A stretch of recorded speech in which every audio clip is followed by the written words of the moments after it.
I've often talked about how an artist's personality shines through their art. In many ways, the work of an artist is a vehicle for their character.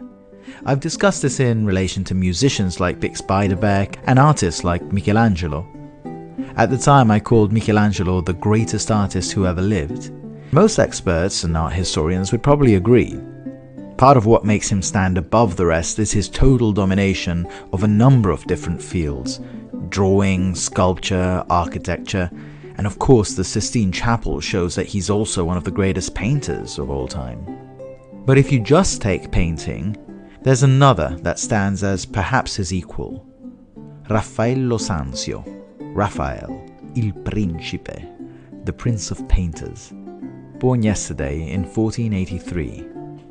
Raffaello is another one of those artists whose character is perfectly evident in his work. He was the opposite of his great rival Michelangelo, pretty much in every way. Michelangelo was the prototype of the tortured artist, a loner who had to claw his art from deep within his soul.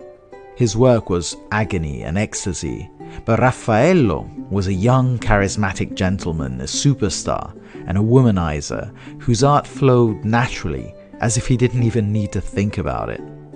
A couple of nights ago, I went to see the philosopher Slavoj Žižek interview Ray Fiennes, Voldemort.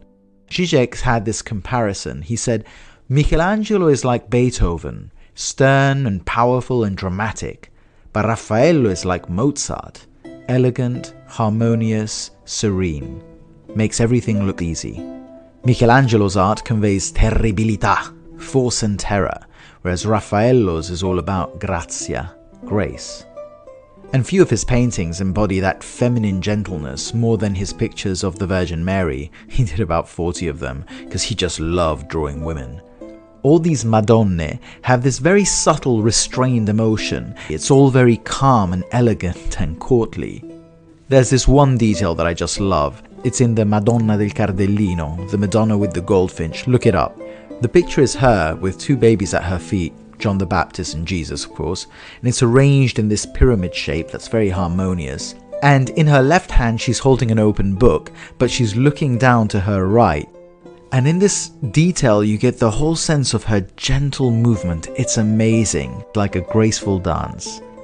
And then there's the vibrancy of the colors. It has to be seen to be believed. In this, he truly was light years ahead, even of Michelangelo. And there's also such humor in the paintings. Everyone knows those cheeky looking cherubs looking kind of bored and mischievous, in the Sistine Madonna. But his paintings always have some funny detail that you wouldn't expect in the stern Michelangelo.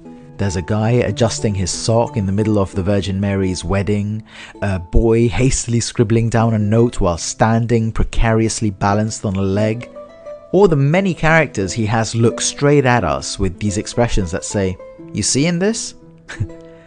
It's bizarre that his most famous piece is in some way the least Raffaello of all his work. The School of Athens, that famous fresco with all the philosophers gathered around Plato and Aristotle. I say it's not very Raffaello because it's clearly so inspired by Michelangelo's Sistine Chapel. He was painting this in the private rooms of the Pope Julius II, at the same time as Michelangelo's working on the Sistine Chapel, just a few yards away. The story is Bramante, the Pope's architect and a friend of Raffaello's, secretly let him in to see the unfinished chapel, a thing that would have infuriated Michelangelo. But Raffaello was so awestruck, he modelled many of the figures in the more masculine style of Michelangelo, and even made a late addition to the piece, the figure of Michelangelo himself in the role of the philosopher Heraclitus. Throughout his career, Raffaello's work was always more ethereal than the very dramatic Michelangelo's. But towards the end of it, Raffaello too managed to capture some of that terrible passion in what I think is his greatest work, the Transfiguration, where you see Christ in all his glory rising to the heavens, while onlookers, cast in darkness below him, look up in awe and terror. Raffaello died very young, aged only 37, probably from syphilis from his constant womanizing. This is another contrast with Michelangelo, who lived well into his 80s. It's said that when he died, Pope Leo X wept at his feet, saying that the world had lost its greatest artist.